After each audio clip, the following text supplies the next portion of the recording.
How we bought our home at 22 and 23 years old in 2022. Daddy's money. It was just What? I'll just keep it. Let me explain.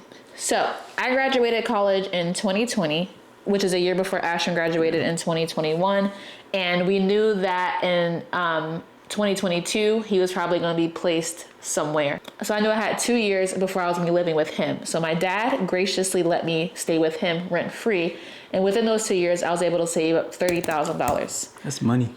Mind you, to my defense, I was only making $39,000 as a teacher. So For the education for you. for the education. So that's actually a pretty good amount of money. But thank you for my dad for the privilege to be able to do that. So that's what I mean when I say daddy's money. All right, so I graduated in 2021 from college. Like a month later, in June, went to the FAA Academy in Oklahoma City. I'm an air traffic controller, so we had to go out there for a couple months, do term training. If we pass that, we get placed anywhere around the United States. And I got placed in Connecticut.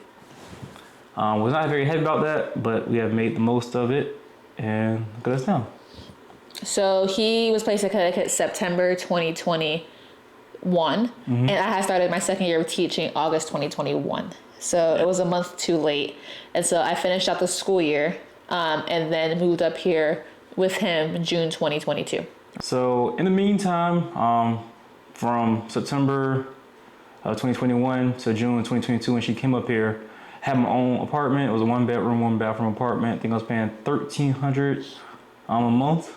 I was dirt poor, just to be frank. Starting pay, just straight out of the academy in a place like Connecticut, where it's very expensive, is not that great. Took me about almost a year to get fully certified, and that's when I started making more money. But those first couple months living by myself, I was dirt poor, living paycheck to paycheck. Prior to me moving up here in June 2022, around April or May, we decided that we were going to buy a home here. Right. We were dead set on buying a home because we didn't want to throw away money on rent. And with Ashton's job, how it works is we can be here a year, you can be here 10 years. There's kind of really, you can decide technically, like they don't relocate you, but it might take a while for you to get out. So we knew we wanted to buy a home. So I researched a bunch of realtors and found Denzel. Shout out Denzel. Shout out Denzel. We love Denzel. We always talk about Denzel. Denzel made our house buying experience literally amazing. It was great.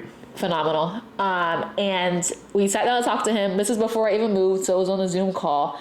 And he was like, you first had to get a pre-approval. And we were like, oh, what? That was the first step. And we had to take a step back like, oh, okay. And that's basically to see, do you actually have money? You know, do you actually have money? Yeah, because people don't want to waste their time. It was valid. After Anna got up here and we talked to Denzel, the realtor, we got pre-approved. We got pre-approved for $350,000. I was making around $70,000 at that point, and Anna was making around $60,000. And again, it was $350,000 to play with. So we used to went house shopping. And even though we were pre-approved for $350, doesn't mean we were shopping for $350. I think our budget at that time was definitely under $3. It was trying to be under $3. Yeah, I think at first we were like $275-ish or something like that. $3 was the absolute max.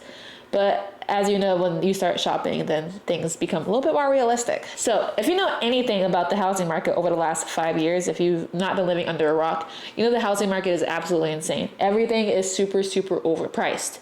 And so we went and started searching, and we were immediately met with the reality of how dire the housing market was then, and honestly still is now. So then we went house shopping. We had a couple of requirements. Anna wanted an updated kitchen. With an island. Yeah, she wanted an island.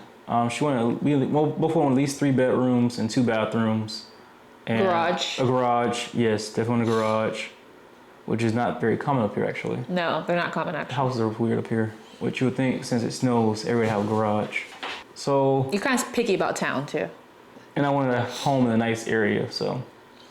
All right, so how it works is the realtor has like, I guess his portal, like send you houses based on what you tell them that you like, but I also could see houses on like Realtor or Zillow, and the ones I sent to him, and if we both liked it and it looked like a good option for both of us, he'll set up an appointment to go see it. The first house we ever put an offer on, I remember we were standing outside the house, and Denzel, our realtor, had a heart-to-heart with us that really didn't resonate that day, but quickly resonated later. He asked us, he said, how would you feel about putting money, what was it? Over asking. Money down, over asking. Yes. So it's a certain amount. Yes. And we were like, why would we do that? And he explained to us, so just for context on how this works is the bank will only fund what the house appraises for. So if the house appraises for 300, let's say, but you don't know that till later. So the house is listed for 300. 9 times out of 10, let's say the house will appraise for 300, right? If you offer 330, and again, the house only appraises for 300, you have to pay that 30,000 out of pocket. The bank loan will not fund that. So that's what he was asking us is, one, how much money extra do you have? And would you feel comfortable putting in an additional offer, like additional amount? And we were like, no, like, why would you do that? It's never that serious, right? And he was like, okay, but you know, you might lose some offers. And we thought he was crazy. We thought he was money grabbing. If you're looking at this Denzel, we thought you were money grabbing. Genuinely though. Right, yeah. And we were like, no. And I talked to my mom about it. He talked to his parents about it. And they're like, no. Again, they bought probably 2008. Back in my day. Right. For 2 nickels and a quarter. So the first house, we put 0 asking over and we lost it. Yep. The second house that we liked enough, mind you, we looked at a bunch of houses. It wasn't like every house we looked at put an offer in. I feel like there was like 10 houses in between each one of these. Yeah, basically. Yeah, it was a lot of a bunch houses. of open houses on the weekends. Yeah, a lot of houses we looked at. The second house, we were like, okay, we get it now. We're gonna put in 15,000 over asking for this one. And what happened? We lost it. We lost it. We lost the house. I think somebody did 20,000 over and we lost it. We lost the house. So at this point, we're not only considering money, he's talking to us about other options about inspection only. What does inspection, or information only inspection, what does that mean?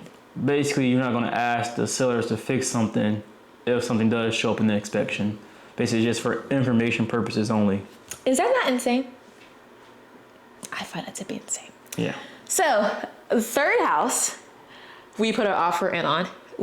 This house was beautiful. The basement in this house. The house is beautiful. Absolutely beautiful, right? It was updated, had a nice basement, had everything we wanted, garage. Dream house. Like the first two, we looked back and we were like, those houses are really not nice. Dream house, right? We put 30K over asking. You're thinking, Right. What the hell, right?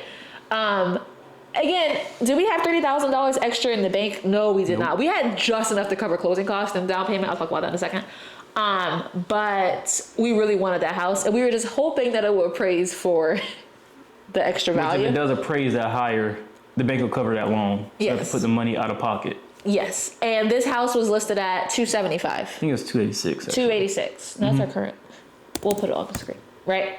30K over asking. Right. Information only inspection. And what happened? We won. We won it. Great day, right? Right. No. So what happened next was we had to do a clause. Explain the clause that had to be signed for this house. So for this house, the seller also had to buy another house for themselves. So the clause they put was seller must find suitable housing for the deal to go through. By closing date. By closing date. And closing date came and it went and they still didn't find suitable housing. So we lost the house. We lost the house. During all of this, what I didn't fail to mention was I also had lost my job during this time too. So I lost my job. Luckily, our mortgage lender was still, Ashton made enough to cover it. I lost my job, and then very shortly after, we lost the house. So It was rough. And we had bought, if you watch our other videos, we're big thrifters and Facebook marketplaces. We had bought all this stuff for the house. It was all in Ashton's apartment. We had a storage unit. We were ready to move into this house. And we lost the house very last minute. So we spent, I don't know how long, a month maybe, Just between depression and Ashton browsing houses.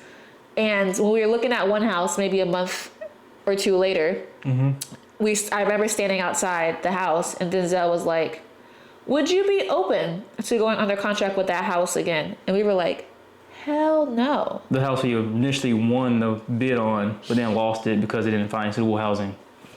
Why would we do that? Right. And he was like, well, they still haven't, they're open to going back under contract again. Like Right. they're ready to find another house. And we were like, Are we gonna put ourselves through that again? Yeah, we did. We didn't find anything else that was nice when we went back on the market. Yeah, and we really wanted that house. Yeah, we really wanted this house. So we went back under contract with this same house, which is insane to even say out loud. And the second time it worked out. Yeah, it did. And we're in that house right now. Here we are. We're in that house right now. So I don't remember the exact numbers, but I will put it on the screen for editing later. But our down payment was it $5,000 or $10,000? I think it was 10 because we did $2,000 on the check. So yeah. I think it was $10,000 down payment and then about $20,000 in closing costs. Right. Don't ask me what those closing costs were for. I don't know. All types of stuff. All types of stuff. But in total, we had to spend $30,000 on closing day, which closing day was October 10th, I believe, 2022, when we closed. And we had no money left over. Don't do that. That was, we ended up being fine. Yeah. But I think maybe $1,000. No, we had a couple thousand. Because the day after Ashton... We started painting the house. Oh, the floors. Yeah, we did the floors. Oh, yeah, we did the floors. So that was a couple thousand. So we had a couple thousand left over. If you know anything about this market, the interest rates are insane. So, mind you, this is 2022. We got, they were in the 5s, which was crazy because 2 years prior they were 3%, right? So 5s are really high then. So our realtor hooked us up with a mortgage lender. I will not mention his name. And we locked in with him for 5125. Right. Or we thought. When closing day was quickly approaching, I got a call from him saying, hey, we're good to go. Paperwork's almost done. Just wanted to confirm with you the rate of, what was the new rate? I have no High idea. 5s? Yeah, it was high something. High 5.6, 5.9, something that was not agreed upon. Right. And I was like, no, we locked it at 5.1. And he was like, oh no, it's not how it works, da da da da. So I was like, oh good, we'll just cancel. What? Like, what do you mean I'll cancel? I was like, we'll just cancel. Like, that's just that simple. We just won't buy the house. He's like, no, da da da da.